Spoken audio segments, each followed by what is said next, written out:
Chapter 20. And David fled from Naioth in Ramah, and came and said before Jonathan, What have I done? What is mine iniquity, and what is my sin before thy father, that he seeketh my life? And he said unto him, God forbid, thou shalt not die. Behold, my father will do nothing either great or small, but that he will show it me. And why should my father hide this thing from me? It is not so. And David sware moreover, and said, Thy father certainly knoweth that I have found grace in thine eyes. And he saith, Let not Jonathan know this, lest he be grieved. But truly as the Lord liveth, and as thy soul liveth, there is but a step between me and death. Then said Jonathan unto David, Whatsoever thy soul desireth, I will even do it for thee. And David said unto Jonathan, Behold, tomorrow is the new moon, and I should not fail to sit with the king at meat. But let me go, that I may hide myself in the field, unto the 3rd day at even. If thy father at all miss me, then say, David earnestly asked leave of me, that he might run to Bethlehem his city, for there is a yearly sacrifice there for all the family. If he say thus, It is well, thy servant shall have peace. But if he be very wroth, then be sure that evil is determined by him. Therefore thou shalt deal kindly with thy servant, for thou hast brought thy servant into a covenant of the Lord with thee. Notwithstanding, if there be in me iniquity, slay me thyself, for why shouldst thou bring me to thy father? And Jonathan said, Far be it from thee. For if I knew certainly that evil were determined by my father to come upon thee, then would I not tell it thee? Then said David to Jonathan, Who shall tell me?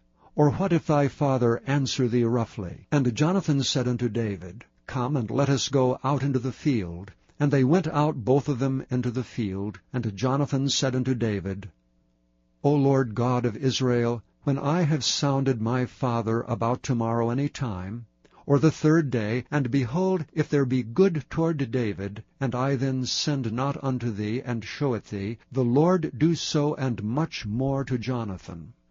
But if it please my father to do thee evil, then I will show it thee, and send thee away, that thou mayest go in peace. And the Lord be with thee, as he hath been with my father. And thou shalt not only, while yet I live, show me the kindness of the Lord, that I die not, but also thou shalt not cut off thy kindness from my house forever, no, not when the Lord hath cut off the enemies of David, every one of them from the face of the earth. So Jonathan made a covenant with the house of David, saying, Let the Lord even require it at the hand of David's enemies. And Jonathan caused David to swear again, because he loved him, for he loved him as he loved his own soul. Then Jonathan said to David, Tomorrow is the new moon, and thou shalt be missed, because thy seat will be empty.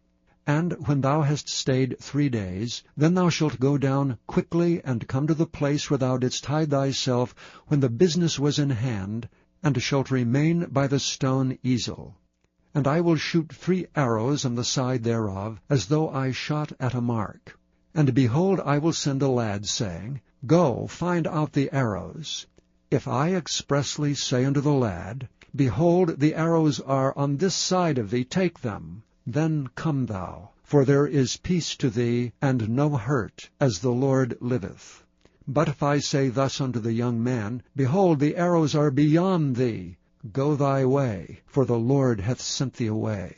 And as touching the matter which thou and I have spoken of, behold, the Lord be between thee and me forever. So David hid himself in the field, and when the new moon was come, the king sat him down to eat meat. And the king sat upon his seat, as at other times, even upon a seat by the wall. And Jonathan arose, and Abner sat by Saul's side, and David's place was empty. Nevertheless Saul spake not anything that day, for he thought, Something hath befallen him. He is not clean. Surely he is not clean. And it came to pass on the morrow, which was the 2nd day of the month, that David's place was empty. And Saul said unto Jonathan his son, Wherefore cometh not the son of Jesse to meat, neither yesterday nor today? And Jonathan answered Saul, David earnestly asked leave of me to go to Bethlehem.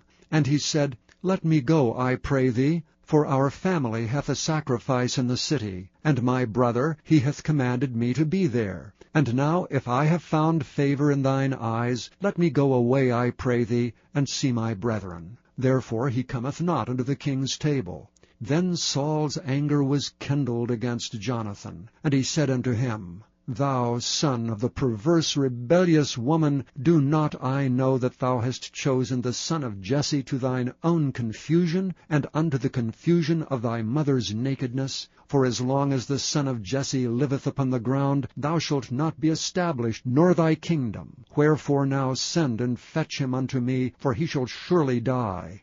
And Jonathan answered Saul his father, and said unto him, Wherefore shall he be slain? What hath he done? And Saul cast a javelin at him to smite him, whereby Jonathan knew that it was determined of his father to slay David. So Jonathan arose from the table in fierce anger, and did eat no meat the 2nd day of the month. For he was grieved for David, because his father had done him shame. And it came to pass in the morning that Jonathan went out into the field at the time appointed with David, and a little lad with him. And he said unto his lad, Run, find out now the arrows which I shoot.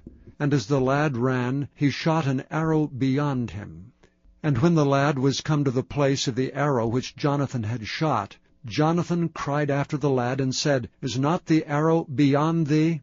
And Jonathan cried after the lad, Make speed, haste, stay not.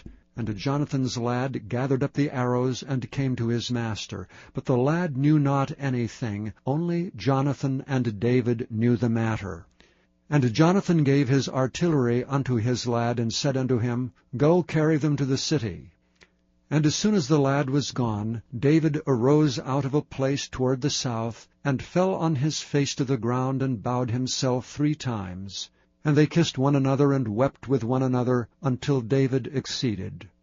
And Jonathan said to David, Go in peace, forasmuch as we have sworn both of us in the name of the Lord, saying, The Lord be between me and thee, and between my seed and thy seed forever.